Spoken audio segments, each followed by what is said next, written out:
오늘 본문은 빚을 면제해주는 면제의 규례에 관한 말씀입니다. 여러분, 돈을 빌려주었는데 당연히 갚아야지 면제해주라, 이 말씀이 이해가 됩니까? 오늘날 자본주의 사회의 시각으로 이 말씀을 보면 이 말씀은 도저히 이해가 되지 않는 그런 내용입니다. 근데 이 말씀은 모세를 통해 가나안 입성을 앞두고 있었던 이스라엘 백성들에게 가르쳐졌을 당시에도 고대 근동의 일반적인 상식으로 볼 때에도 오늘 본문의 말씀은 말이 안 되는 그런 말씀이었을 것입니다. 왜냐하면 역사적으로 이방 나라들 가운데 이렇게 행하는 나라가 없기 때문에 그렇죠. 어떻게 내가 빌려준 것을 제도적으로 받지 말도록 한단 말인가? 어떻게 면제해주는 규정을 자율에 맡겨야지 그것을 빌려갔으면 또한 갚는 것 당연하지 않는가? 이렇게 이제 말할 수 있지 않겠습니까? 이것이 일반적인 생각이기 때문에 그렇습니다. 그런데 7년 끝에 그 채무를 면제해 주라니 이것이 말이 되는가? 이렇게 우리가 생각할 수 있습니다. 그러므로 오늘 본문의 말씀도 어제 살폈던 말씀과 같은 맥락, 즉 이스라엘이 하나님께로부터 받은 은혜, 하나님과 맺은 언약이라는 큰 토대를 벗어나서 본다면 이 말씀은 도저히 이해할 수가 없는 그런 말씀인 거죠. 하지만 이 말씀을 거꾸로 보신다면 이렇습니다. 하나님 나라 백성들은 7년 끝에 빚을 면제해 줄 수 있을 뿐만 아니라 또 면제해 줘도 될 만큼 하나님께 이미 큰 복을 받았다라는 점이죠. 뿐만 아니라 앞으로도 더 큰 은혜와 복을 받을 것이기 때문에 이러한 은혜를 기초로 해서 이 말씀을 우리가 대하면 이 말씀이 비로소 이해가 될 수 있습니다. 그러므로 하나님을 섬기고 믿는 나라인 이스라엘은 이런 면제의 규례를 제정해서 이것을 시행해도 될 만큼 하나님의 복을 받아 아주 살기 좋은 아름다운 나라가 이스라엘이 될 것이라는 말씀을 우리가 이 말씀을 통해서 우리가 볼 수가 있죠. 바로 이러한 큰 시각으로 이 구약의 율법을 비롯한 오늘 본문의 말씀을 볼 때 그 뜻을 조금이라도 우리가 볼 수가 있습니다. 그렇다면 오늘 본문이 우리에게 주는 영적인 교훈은 무엇일까요? 그것은 하나님의 은혜와 복은 하나님 나라의 공동체 안에서 모든 사람들, 특별히 가난한 사람들까지도 흘러가야 한다. 이 점을 오늘 본문이 우리에게 알려주고 있습니다. 본문의 면제의 규례는 사실 이 안식년에 대한 말씀을 가나안 땅이라는 현실에서 좀 더 어떻게 적용할 것인가를 구체적으로 세분화한 말씀인데요. 율법은 7년째에 안식년으로 땅을 쉬게 하도록 그렇게 말씀하고 있습니다. 이스라엘 백성들이 광야에서 만나를 거두었을 때 하루치 양을 거두었죠. 하지만 혹시나 욕심으로 만나를 더 거두었을 때 더 거둔 만나는 그 다음날 다 썩어서 먹을 수가 없었습니다. 하지만 안식일 전날에 거둘 때는요 2배를 거둘 수 있도록 허락하시지요. 그래서 안식일 전날에는 2배를 거두면 그 2배로 거둔 양 가운데 남은 것은 안식일이 되어도 썩지 않았습니다. 그래서 그것을 안식일 때 먹을 수 있는 양식으로 삼을 수가 있었던 거죠. 그래서 이러한 기적이 광야 40년 동안 계속된 것을 우리가 알 수 있습니다. 그런데 모세는 안식년을 지키라고 말씀하시면서 이런 똑같은 역사가 안식일만이 아니라 안식년에도 있을 것이라는 말씀을 하죠. 그래서 하나님께서 안식년이 되면 땅을 쉬라고 했을 때 6째 해에, 그러니까 안식년 전 해지요. 그때 복을 주셔서 다음 해에 농사를 짓지 않고도 땅을 쉬게 해도 될 만큼 풍성한 수확과 먹거리를 허락해 주시겠다고 하나님 그렇게 약속해 주셨습니다. 그럼 7년째 안식년에는요 이스라엘이 농사를 하지 않아도 땅을 쉬게 해도 될 만큼 충분히 먹고 살만한 은혜와 복을 받을 수가 있게 된 거죠. 여러분 생각해 보십시오. 이러한 은혜는 매우 특별한 은혜가 아닐 수 없습니다.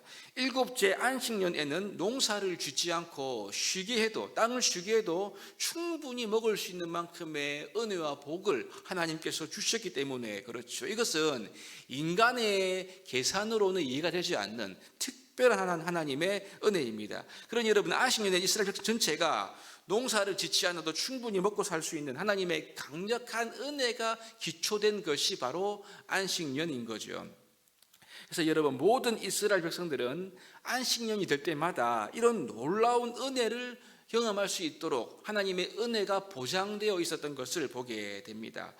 여러분 그런데 우리가 보통 안식일을 지킬 때도요 보면 주인만 쉬는 것이 아니라 그 가족의 그 권속의 종들까지 심지어 짐승까지 하나님은 안식일을 쉬도록 하지 않습니까? 마찬가지로 안식년의 은혜와 복을 누리는 이스라엘 백성들은 안식년 때 이 풍성한 하나님의 은혜와 복이 미치지 못하는 사람이 없도록, 특별히 가난한 사람들을 배려하고 긍휼히 여길 것을 이렇게 오늘 본문에 말씀하고 있는 것을 보게 됩니다. 여러분, 그래서 안식년에는요, 즉 쉬게한 땅, 즉 놀게한 땅에 자생적으로 열매가 생기면 그것은 주인의 것이 아닙니다. 그것은 가난한 사람들을 위한 식물로 사용하도록 그렇게 율법에 규정하고 있는 것을 보게 되죠. 이미 그 전년에 2배의 수확을 얻었기 때문에 안식년에 땅에서 저절로 생기는 수확은 땅의 주인 것이 아니라는 것입니다. 가난한 사람들을 위해 쓰도록 그렇게 율법에 규정을 하고 있는 거죠. 그러므로 이 안식년에는 하나님의 이 풍성한 은혜가 이스라엘의 모든 백성들, 빈민들까지 빠짐없이 누리도록 하는 것, 이것이 하나님께서 원하시는 뜻임을 우리가 본문을 통해서 알 수가 있습니다. 그런데 이 말씀에 대한 그 의미가 오늘 본문에서 정점을 찍고 있습니다. 1절에 보시면 매7년 끝에는 면제하라. 이 지금 매7년 끝이 언제입니까? 안식년이 끝나는 그때입니다. 그런 2절에 보시면 그의 이웃에게 구워준 모든 체주는 안식년이 끝나는 그때에 뭐라고요? 구워준 빚을 면제해 주라, 이렇게 선포하고 있습니다. 빚을 독촉하지 말라고 말하고 있는 거죠. 왜냐하면 여호와께서 위해서 면제를 선포했기 때문이다 라고 말씀하시면서 체주는 모든 빚을 면제해 줄 것을 성경에 이렇게 말씀을 하고 있습니다. 여러분, 안식년이 되어서도 채무를 다 갚지 못하는 가난한 사람들도 이스라엘 중에 있다는 것을 말씀해 주고 있는 거죠. 여러분, 이들은 안식년이 되었다고 해서 하나님 복을 누릴까요? 그럴 수 없습니다. 왜요? 빚을 지고 있으니까 그런 거죠. 만일 빚을 면제해 주는 규정이 없다고 한다면 이들은 안식년을 누리지도 못할 뿐만 아니라 그 다음 해부터는요, 새롭게 시작할 때 빚더미를 지고 시작하는 거죠. 하나님은 안식년을 통해서 이스라엘 모두가 하나님의 은혜와 복을 누리게 하되, 특히 빚진 자들에게는요, 이 면제의 길을 통해서 구제할 수 있는, 될 수 있는 이러한 은총을 허락해 주셨던 것입니다. 그래서 안식년이 끝날 때 구워준 자들은 그 구워준 빚을 면제해 주도록 함으로써, 즉 빚진 자들은 그 빚을 탕감받아서 가난으로부터 벗어날 수 있는 새로운 기회를 얻게 되었음을 우리가 말씀을 통해서 볼 수가 있지요. 우리가 여기서 주목할 점은요, 이렇게 면제해 줄 수 있는 이유가 어디에 있는가? 그것은 우리가 이스라엘이 하나님으로부터 큰 은혜와 복을 이미 받았기 때문에 그렇습니다. 안식년의 큰 은혜, 2배의 수확을 이미 받았기 때문이고요. 또 한 가지는요, 이렇게 체주가 빚을 면제해 주면 하나님이 더 큰 은혜와 복을 또한 약속하고 있기 때문에 이것이 놀랍죠. 신기하지 않습니까? 빚을 탕감해 주는데 손해 같은데 하나님은 복을 주겠다, 그렇게 말씀을 하고 있습니다.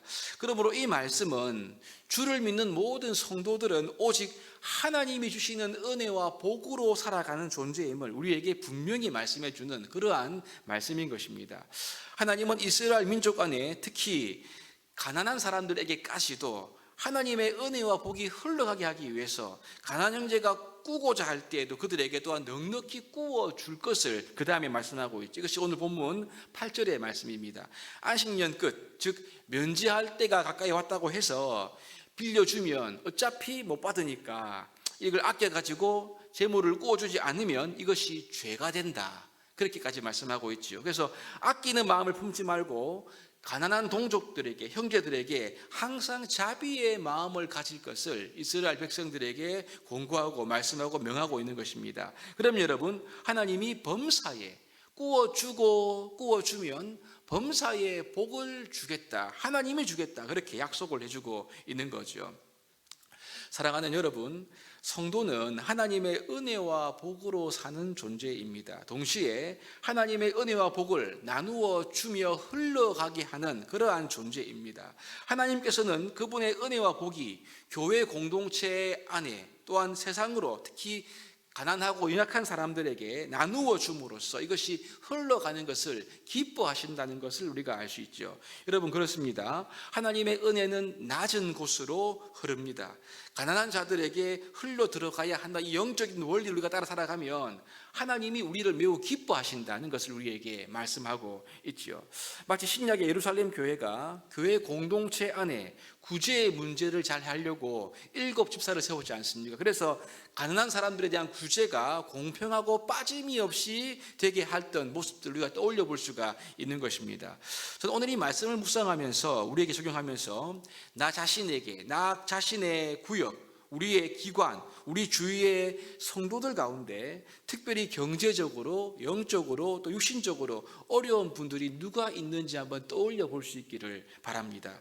여러분, 그리고 그분들을 위한 기도로부터 시작해서 우리가 주님께로부터 받은 큰 은혜를 기억하면서 그것이 물질이든 따뜻한 위로의 말이든 아니면 다른 무엇이든지 간에 나누어 줌을 통하여 하나님의 은혜가 나의 주위의 약한 성도들에게 흘러가게 한다면 하나님께서 기뻐하시고 우리에게 더 큰 은혜와 복을 부어주시지 않겠습니까? 하나님께 받은 이 큰 은혜를 우리가 감사하면서 복된 나눔의 삶을 위해 우리 성령님께 묻고 그분의 인도를 받아 나의 것들을 나누어 은혜를 풍성히 흘러가게 함으로써 하나님께 기쁨이 되는 우리의 인생이 될 수 있기를 주님의 이름으로 축복합니다.